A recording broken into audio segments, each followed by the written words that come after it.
When we are doing AMRAP type sets on big exercises, we have to check our ego. Hey everybody, it's Jason Blaha here, and I'd like to talk to you guys about this today. This is something I've been able to successfully do in my own training, but it's something that as a coach, I have noticed that unless you can get your lifter's mindset right, the injury rate of this is probably the highest of anything you will possibly do. And I really do mean that. I would say out of even minor injuries I've had out of clients over the years, 90% of them occur during this type of training. And 100% of those injuries are a result of the client literally not listening to the advice I'm giving here. Okay, and I want to be clear there. When we do a set and you're like, we need to take this to almost form breakdown or 1 rep in reserve on any big exercise, okay, whether it's a bench press, a deadlift, a squat, it could be something else. It could be a different lift. It could be a front squat. Okay? It doesn't have to be the classic big three. The thing that people have to do is they have to get their ego in check. And when we say these sets, that means until form breaks at all. The very first rep in which form degrades in any way, that's it. You terminate the set. And if you don't do that, number one, you're completely wasting your time because you're not getting the training response you want from the garbage reps. Okay, number one. Number two, your injury risk goes up exponentially. And I'm talking biceps ripping off bone, major shoulder issues, torn pectorals, that sort of thing, right? Disc problems in your back. Almost all of those come on the rep work because people tried to do reps, bad reps, because they got psyched up and didn't check their ego.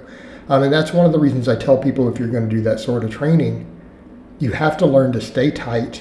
You have to learn to not get so psyched up that you just disregard form. The single worst injury I've ever seen in a client when prescribed this sort of thing, and I told him on deadlifts we reset every rep. We don't do touch and go. And this was a very elite lifter, mind you. I'm talking a guy who could squat over 600 pounds, benching over double his body weight. I mean, that sort of lifter. I prescribed him that sort of thing, and I gave him a weight. I'm like, look, this is going to be our lightest one of these, a deadlift. I want you to do 1 rep in reserve with 500 pounds. And I want you to reset every rep. I want every rep, as many, 1 rep in reserve with perfect clean form. The problem is, again, what did he think he did? He said, I've decided I'm getting 12 reps no matter what. Because he saw that I had done 11 with that same weight before. And he's like, you know what? I'm going to get 12. I'm going to beat coach. He turned it into a contest. Well, that's not setting your ego to the side. And he did all touch and go reps, all of them. Bounced the weight on every rep. He got his 12 reps. And when he set the weight down, he felt the pain and his bicep retracted. And the doctor had to reattach it. Because he chose to do it mixed grip, and that's fine. But he didn't use good form. Didn't use good form. He was bouncing the weight. Not resetting, not getting tight, not wedging back in. Same thing, I've seen guys hurt shoulders because you give them that on a bench press. What do you think they do? They start doing touch and go reps, they start grinding, they start shifting. Instead of, doing what some of my AMRAPs have been on benching, where you guys have seen me do 315, 335, things like that for some of these. They're all paused. They're all good form. Butt doesn't come off the bench on all of them. Okay? Because that's how we should train on those sort of lifts. When you do something like that, that means to technical failure. Technical failure means your form breaks in anyway. Does the bar dip on either side? Did you have to touch and go that rep? Did your squat fail to hit depth? Did you have forward lean on one of the squat reps? Does everyone understand what technical failure means? Did your form degrade in some way that was not perfect? Did you hitch slightly on a deadlift rep? Okay, form breakdown. Your form changed. If your form looks different on any rep, breaks down in a bad way, you should terminate the set. That's failure. That's not even 1 rep in reserve. That's failure. because we're not always looking for muscle failure on big movements, we're looking at technical failure. Because if the form has to shift, one of the weak links gave out. You hit muscle failure on a weak link somewhere, whether it was your triceps or your pecs or your hamstrings, something reached failure. And now you're cheating, trying to compensate with other muscles. This is how you get hurt. Okay? Not only is this how you get hurt, but we're not even training the training response we want anymore. So if you're going to use this style of training, you need to film yourself. You need to approach these sets calmly, right? Like, look at me doing this benching. This is just calm. Third rep, a little slow, paused, right? Controlled.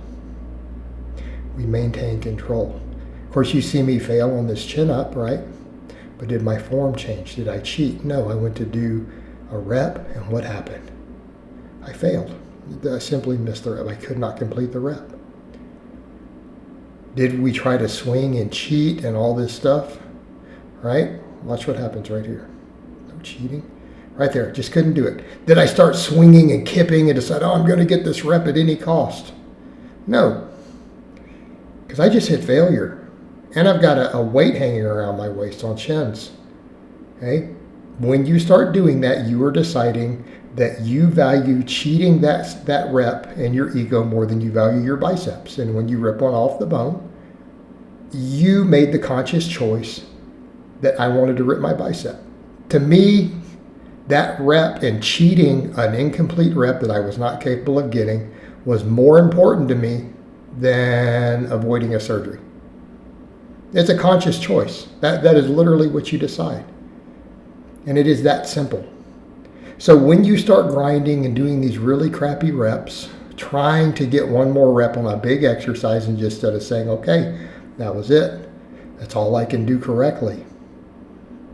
You've decided that your ego on that rep is more important than avoiding a trip to the surgeon. I mean, they can reattach tendons, but that's a choice you made.